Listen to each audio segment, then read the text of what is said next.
Hola a todos, nuestro grupo está conformado por Andrea García, Ana Rodríguez, Daniela Hernández, Jocelyn Vargas y yo, Beatriz Lara.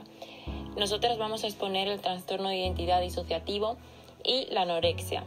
En el índice del trastorno de identidad disociativo hemos puesto los puntos de los que vamos a hablar. Primero, conducta normal y patológica. Segundo, modelos de categorización. Tercero, sistema de clasificación patológica. Cuarto, introducción del problema. Quinto, definición. Sexto, historia del trastorno. Séptimo, síntomas y causa. Octavo, tratamiento. Noveno, ejemplos de casos reales. Y décimo, el trastorno llevado al entretenimiento. Debemos de saber diferenciar entre comportamientos normales y patológicos en los seres humanos. Lo normal en la conducta humana es el cumplimiento de las normas de la convivencia, la que no agrede en forma alguna a la colectividad y la integridad individual. No obstante, una conducta patológica es aquella que se repita de manera insistente e impulsiva. Por ejemplo, una persona que tiene el hábito de ir al casino a apostar, podríamos decir que se ha convertido en ludópata.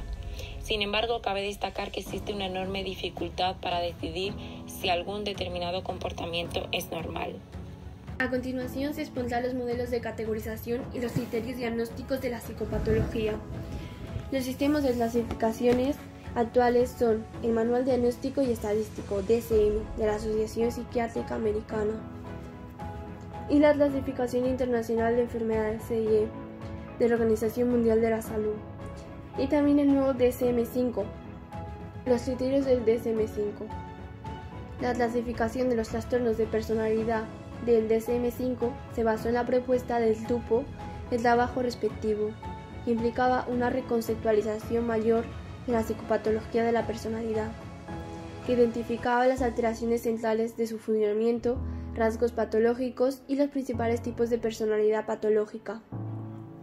Los nuevos criterios generales para trastorno de personalidad basados en criterios extremos de severidad, en las capacidades centrales del funcionamiento de la personalidad, así como en grados extremos de rasgos patológicos son un patrón persistente de experiencias interna y comportamiento que se desvía notoriamente de las expectativas y la cultura en la cual vive el individuo.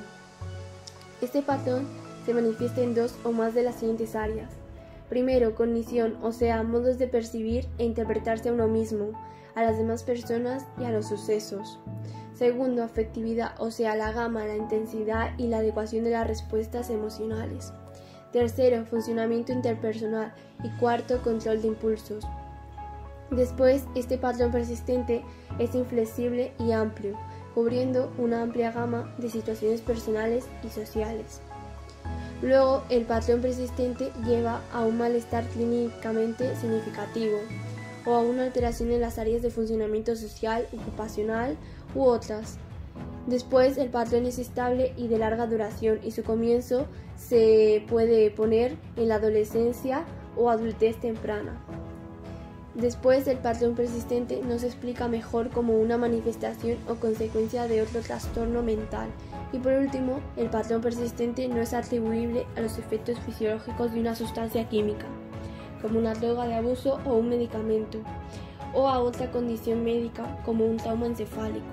El sistema de clasificación se basa en signos, síntomas y síndromes. Signos: cambios objetivamente observables y registrables. Ejemplo: inquietud motora, pérdida de peso. Síntomas: informaciones subjetivas de fenómenos referidos a experiencias internas, no siempre observables. Ejemplo: delirios, ansiedad, humor depresivo, etc.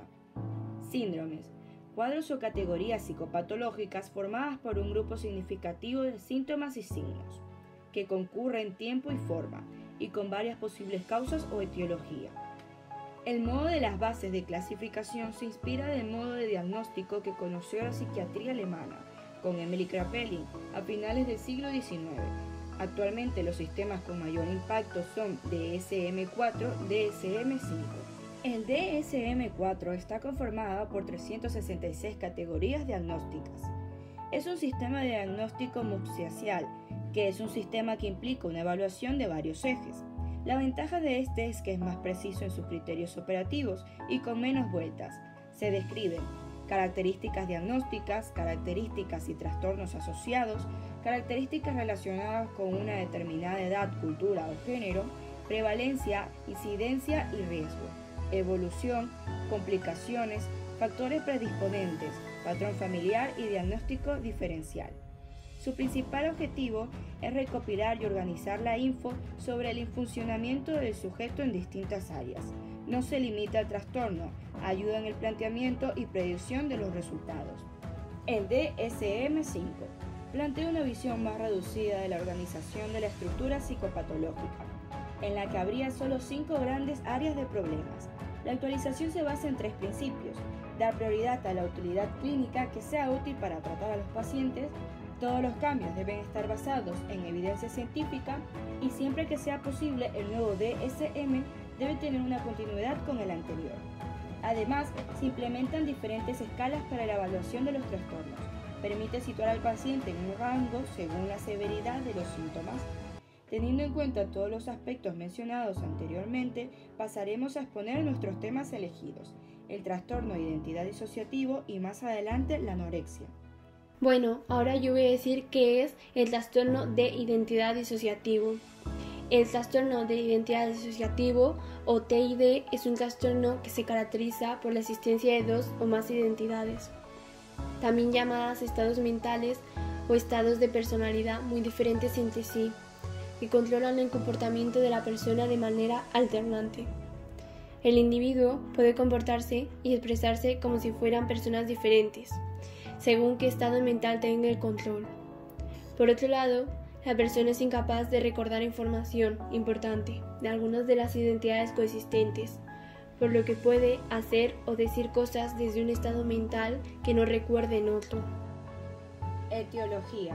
El trastorno de identidad disociativo, anteriormente trastorno de personalidad múltiple, es uno de los diagnósticos psiquiátricos más controvertidos. Después de que en 1970 se conocieran algunos casos y los médicos informaran exhaustivamente sobre ellos, el trastorno de identidad disociativo se diagnosticó con más frecuencia. Con ello, llegaron también las críticas, según las cuales el trastorno de identidad disociativo era un producto de los terapeutas y los casos de abuso y las personalidades múltiples eran algo que se había hecho creer a los afectados. Además, en los Estados Unidos, algunos acusados alegaron en los juicios incapacidad mental, ya que en el momento del hecho tenían otra personalidad. Sin embargo, en muchos casos se pudo comprobar que los acusados lo habían simulado para evitar la condena. Aunque el trastorno de identidad disociativo entró en 1980 en el Sistema Internacional de Diagnóstico de Trastornos Psíquicos, la discusión sobre la existencia de este trastorno continúa. Sin embargo, el mayor conocimiento en los últimos años de la frecuencia de abusos sexuales y el descubrimiento de organizaciones de pederastas ha llevado a una mayor aceptación de este diagnóstico. Sus posibles causas son las siguientes. El trastorno de identidad disociativo suele aparecer en personas que sufrieron una tensión abrumadora o un trauma durante la infancia. En los Estados Unidos, Canadá y Europa, alrededor del 90% de las personas con este trastorno han sido víctimas de maltrato grave, físico, sexual o emocional, o han sido abandonadas durante la infancia. Algunas personas no han sufrido abusos, pero han experimentado una pérdida temprana importante, como la muerte de uno de los progenitores, una enfermedad grave u otros eventos abrumadores estresantes. Los niños que han sufrido este tipo de abusos pueden pasar por fases en las cuales se mantienen separadas las diferentes percepciones, recuerdos y emociones de sus experiencias vitales. Con el tiempo, estos niños pueden desarrollar una creciente capacidad de escapar del abuso al alejarse, disociándose de su duro ambiente físico o replegándose hacia el interior de su propia mente. Cada fase o experiencia traumática se puede usar para producir una identidad diferente. Sin embargo, si estos niños en situación de vulnerabilidad son suficientemente protegidos y contenidos psicológicamente por adultos que verdaderamente se preocupen por ellos, es menos probable que desarrollen un trastorno de identidad. Ahora voy a hablar cuál es el tratamiento para el trastorno de identidad disociativo. El tratamiento para los trastornos disociativos requiere psicoterapia, con frecuencia facilitada por la hipnosis, y también puede requerir medicamentos. Los síntomas pueden ir y venir de modo espontáneo, pero el trastorno no desaparece por sí mismo. El tratamiento puede aliviar algunos síntomas específicos, pero no tiene efecto sobre el trastorno en sí mismo. El tratamiento del TID es a menudo arduo y emocionalmente doloroso. Las sesiones tienen como objetivo fortalecer y afianzar a la persona, trabajar con las diferentes partes, trabajar con el trauma, integrar las personalidades en una personalidad única o alcanzar una interacción armoniosa entre ellas que permita una vida normal sin síntomas y ayudar a la recuperación de las funciones interpersonales.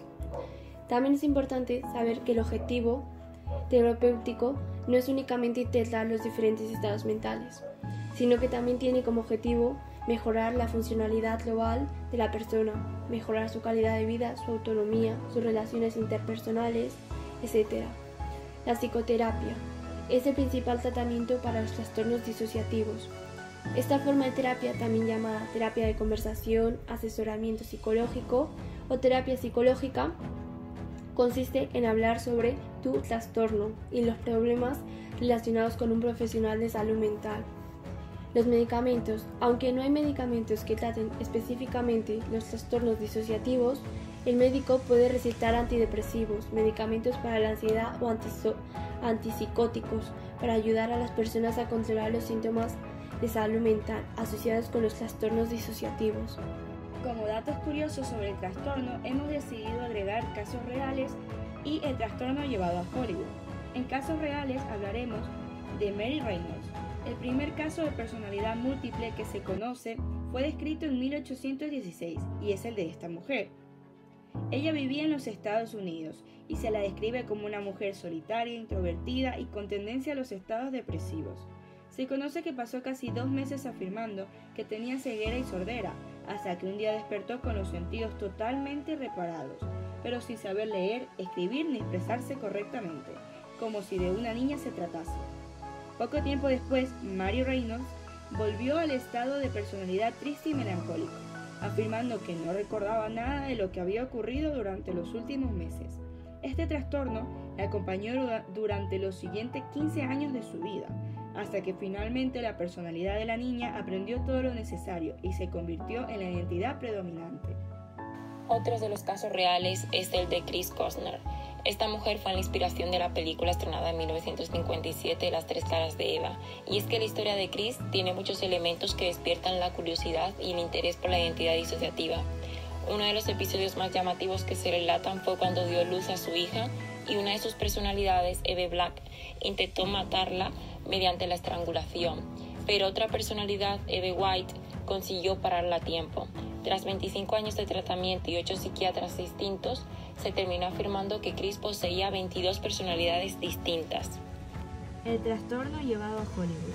El caso real con trastorno de identidad disociativa de Billy Milligan sobre sus 24 personalidades fue llevada a la televisión como Split, en español fragmentado. Película que presenta a un hombre joven llamado Kevin que padece este trastorno mental. En la película, una de sus personalidades secuestra a 3 jóvenes para dársela como ofrenda a la número 24, que se desarrollará en la misma película, a quien le llamarán la bestia. A pesar de que sabemos que Kevin tiene 24 personalidades, quienes predominan en la ficción son Patricia, Hedwig y Dennis. Ahora bien, en cuanto al problema psicológico presentado en el filme, podemos ver cómo Kevin desarrolla este problema psicológico a raíz del maltrato que sufría por parte de su madre. Es decir, el ser humano ante una situación que no puede soportar puede dar un vuelo a la locura, que se refiere a que la realidad es tan horrible que ya no la puedo vivir o afrontar. Es por esto que a partir de los constantes maltratos, Kevin comienza a crear sus distintas personalidades. La primera, y ya mencionada antes, es Dennis, cuya personalidad trataba de agradar a su madre siendo limpio e impecable para no ser maltratado. La segunda personalidad presentada en la película es Patricia, una señora con aires de madre estricta pero con amor y delicadeza, que alude a un personaje creado según el estereotipo de madre que Kevin siempre quiso tener. Por último, Hedwig, un niño de 9 años en la cual se representa la niñez normal que él nunca pudo vivir.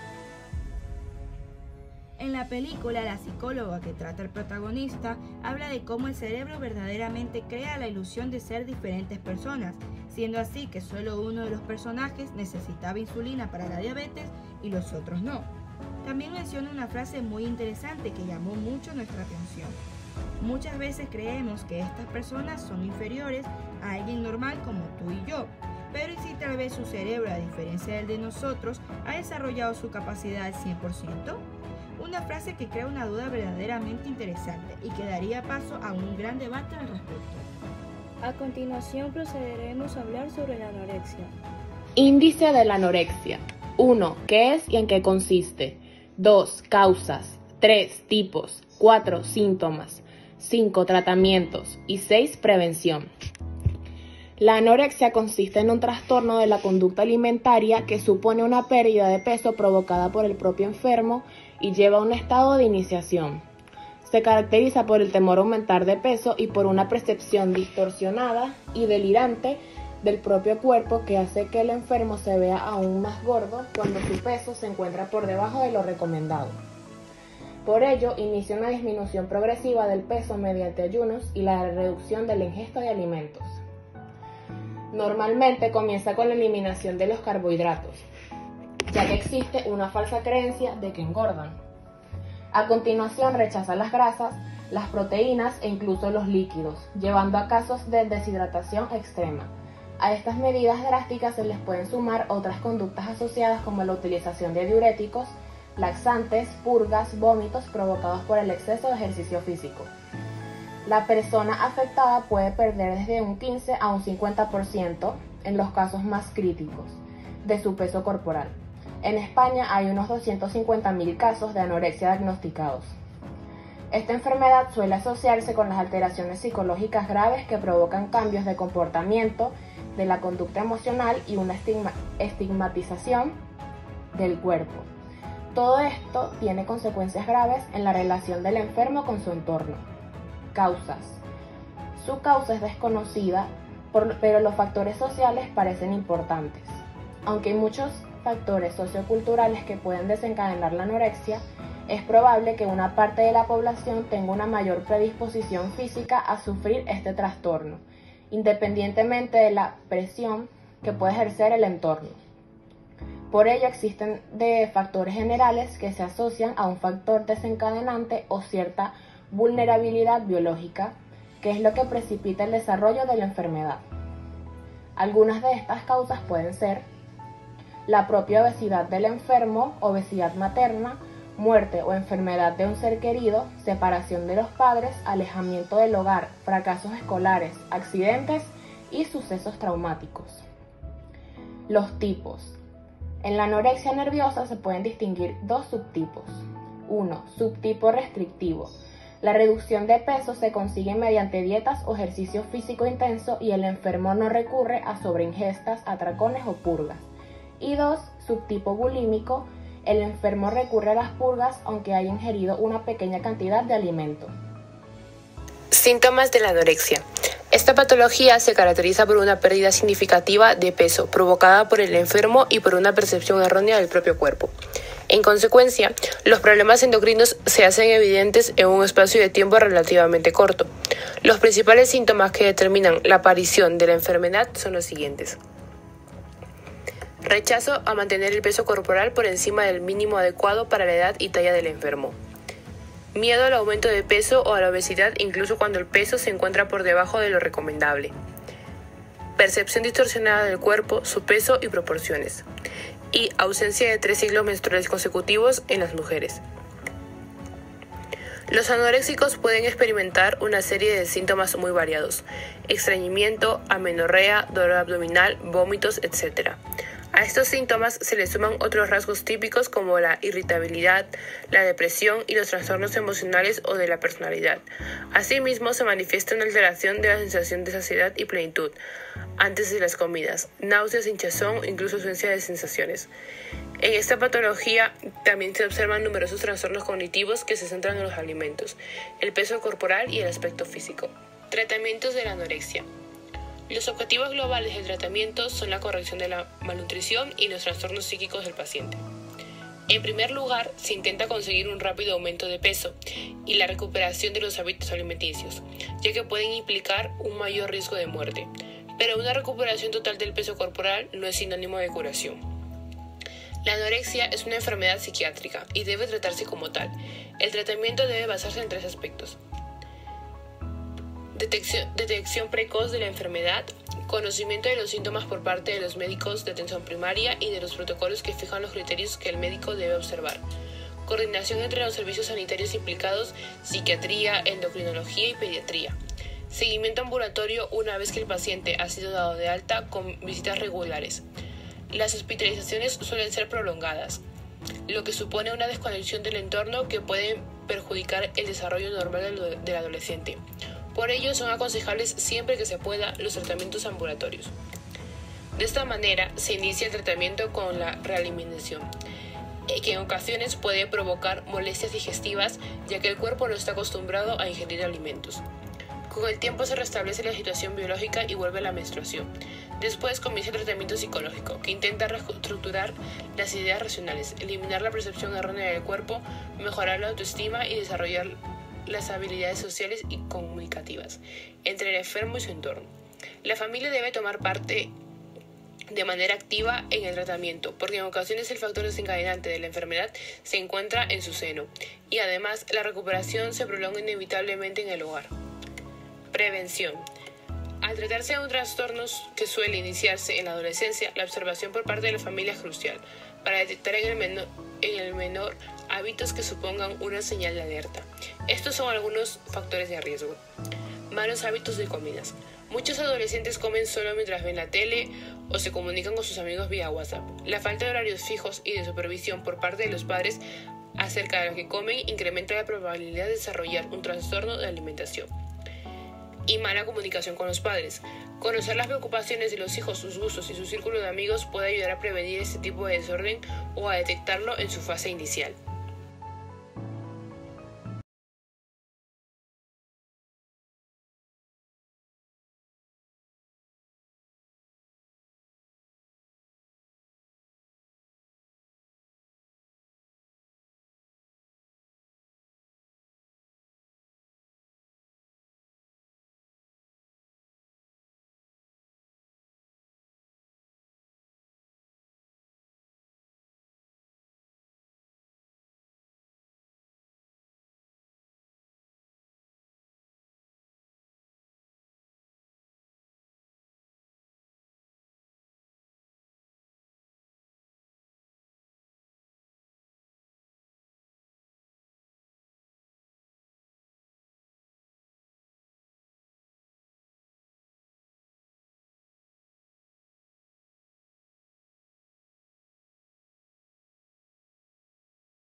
Prevención. Al tratarse de un trastorno que suele iniciarse en la adolescencia, la observación por parte de la familia es crucial para detectar en el menor hábitos que supongan una señal de alerta. Estos son algunos factores de riesgo. Malos hábitos de comidas. Muchos adolescentes comen solo mientras ven la tele o se comunican con sus amigos vía WhatsApp. La falta de horarios fijos y de supervisión por parte de los padres acerca de lo que comen incrementa la probabilidad de desarrollar un trastorno de alimentación. Y mala comunicación con los padres.